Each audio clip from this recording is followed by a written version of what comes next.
Hey writers, it's Megan Barnhart. I'm coming at you live from my Write with Megan page.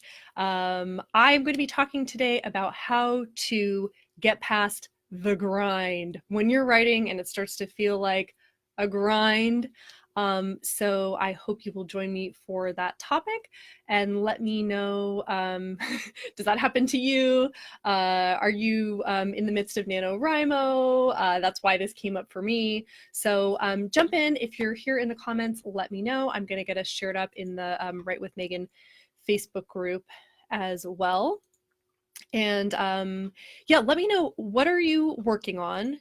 And then do you ever get into the grind? Does writing ever just start to feel like it's really not fun anymore? And what does that feel like for you? I would love to hear from you.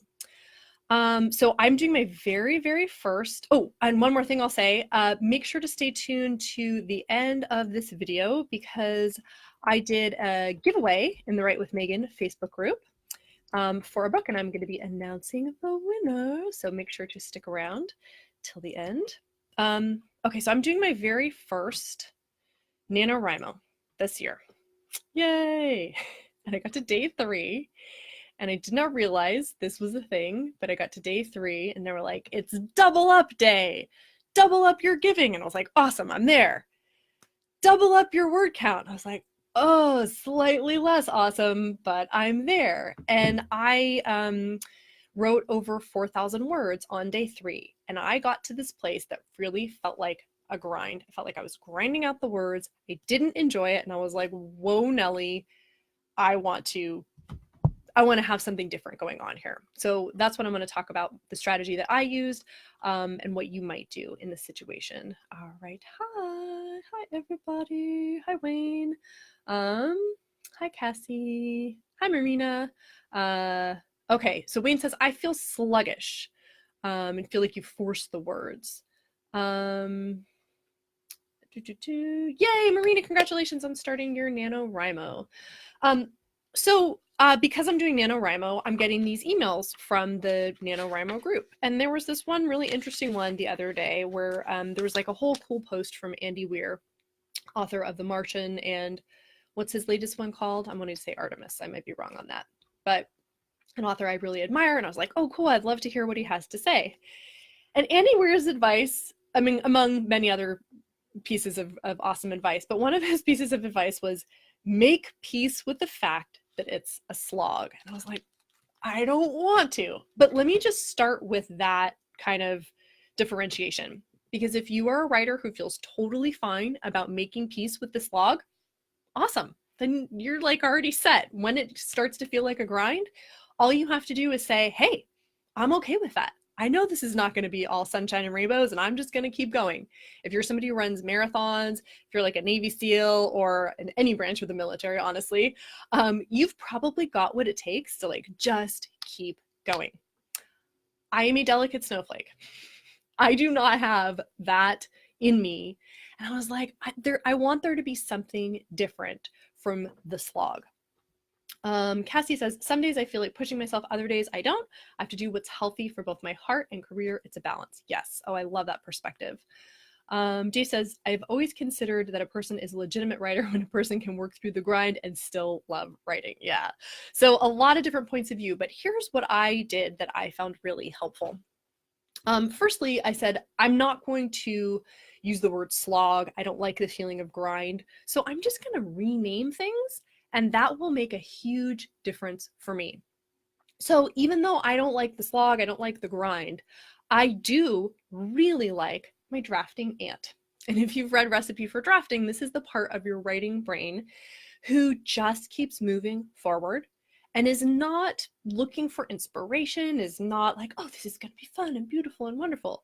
Your drafting ant is the part of your writing brain that's like, okay, one word after another, like a line of ants that's just moving very deliberately toward a goal. So that I can totally get behind. And that was already an important shift for me. I was like, I don't want to slog, I don't want to grind. Oh, but I can get out my drafting ant, just be like, okay, we're breathing, like we're just taking one step at a time, still moving toward the goal. So if you're like I am and you're like, I don't like the slog, I don't like the feeling of grind, that might be a simple like word choice change you can make that would make a difference. For me, it made a huge difference. The second thing that made a big difference was I was like, what can I do? What are my strategies for bringing some fun to this process? What can I do so that I can reignite my love for writing? And so what I did, I used my drafting ant to get through like my 4,000 word day on day 3 of Nano. And then I took a step back. And as I'm going through Nano, I'm using a writing planner.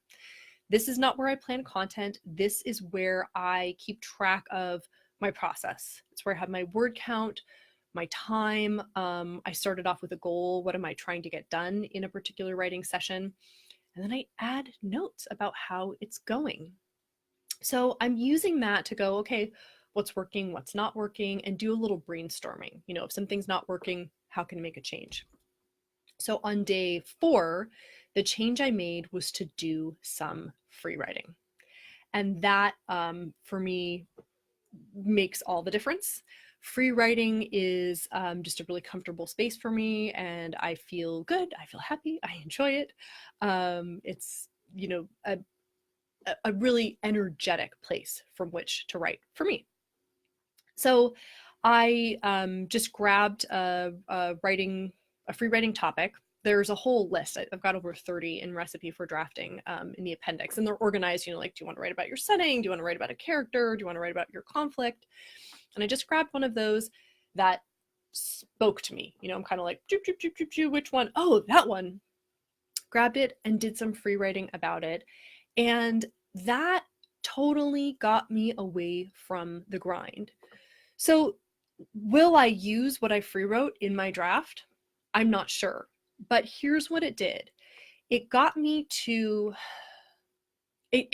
pull back and gain some perspective, because I was in this place where I was like, oh, I just don't even like write. Like, whose idea was this? You type things on a keyboard and words show up. This is awful. This is terrible.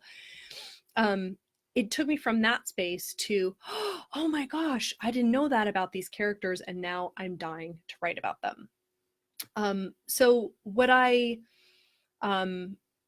did essentially was give myself a break from having to keep moving forward in the process of the story. And that allowed me to reclaim my excitement, reclaim my energy, and also get back into the feel of what it's like to get down words that are really inspired. No, I certainly am not a proponent of don't do it unless it feels good. You know, if you want to be a writer, if you want that to be your career, or if you want this to be something that you do well and seriously, you have to just put in the time, right? You have to do it when it doesn't feel like the most exciting thing ever. But what I firmly believe is you don't have to force yourself when it feels like the most miserable thing ever. So does that make sense? Give me an emoji, you guys. Are you following me? This is so clear in my mind, but maybe it's like too abstract. But like, just because it's not all going to be sunshine and rainbows doesn't mean that I have to put up with it being miserable. So at the point where it starts to feel miserable, where it starts to feel like a grind, and I'm just wearing away at the very essence of my being that like loves writing, that's when I know it's time to stop trying to force my way forward, come back and do some free writing, and then I know I will go forward with so much more ease. And so following that, I've been able to just get my my word count really consistently flowing out. I haven't tried to do another double up day. That may have just been beyond my capacity. That might have been part of the problem. You know, I'm biting off way too much. So that's what I found to be really effective. You don't have to grind. You could scale back a little bit, make it fun again.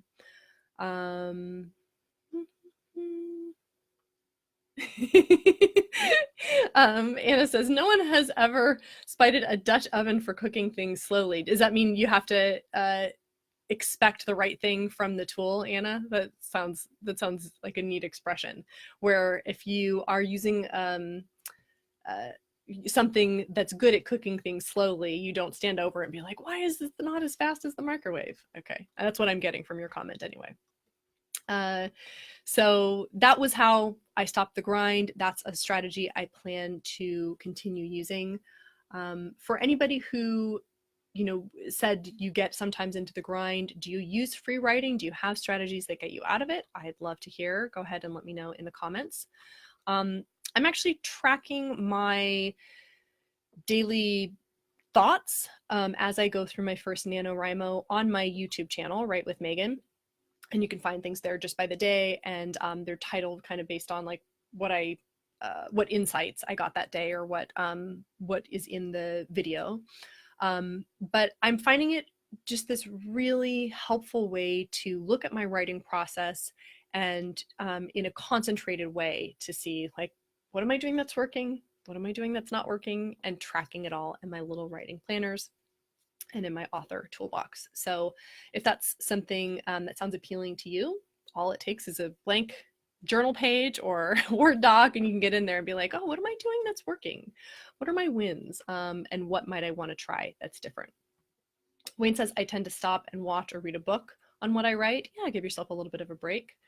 Cassandra says, don't push through the flames so much that you burn away all your love and passion. Oh, I love that. Yeah, it's easy to turn something you love into something you despise through force, and all you have to do to see that is look at, all the millions of like true life stories out there about a kid who loved something and his parents were like, oh, then you would be a great professional, whatever it is. And then the kid's like, I never want to play the violin again. This is miserable, right? You can take something too far. So you can still have discipline. You can still keep a word count, but you can just change your framing around it based on what you call it. I was like, I don't want to be in the grind. Oh, but I don't mind being in my drafting ant where I'm just moving slowly toward a goal. And you can switch up activities by doing some free writes or doing some brainstorming or doing whatever inspires you, like Wayne is saying, stopping and reading a book or watching a movie about what you write. So those are all things you might try when you are feeling the grind. Okay, I hope that's helpful.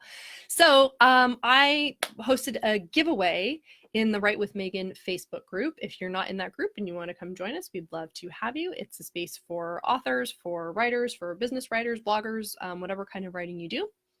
Come on over and hang out and meet other writers. And I did a random name drawing from people who commented on a post. And the winner is Kathy, and I apologize because I will probably pronounce your name incorrectly. Swales, Kathy Swales. So yay, I will message you to get your address and also to find out which of my books you would like to have a copy of. But congratulations. Thank you so much, everybody who commented. And I will, I look forward to seeing some new faces over in that group if you have not joined us yet. Thanks so much. If you know another writer you think is suffering from the grind who could use some help in this area, I'd love it if you shared this video. And until next time, I wish you happy writing. Take care.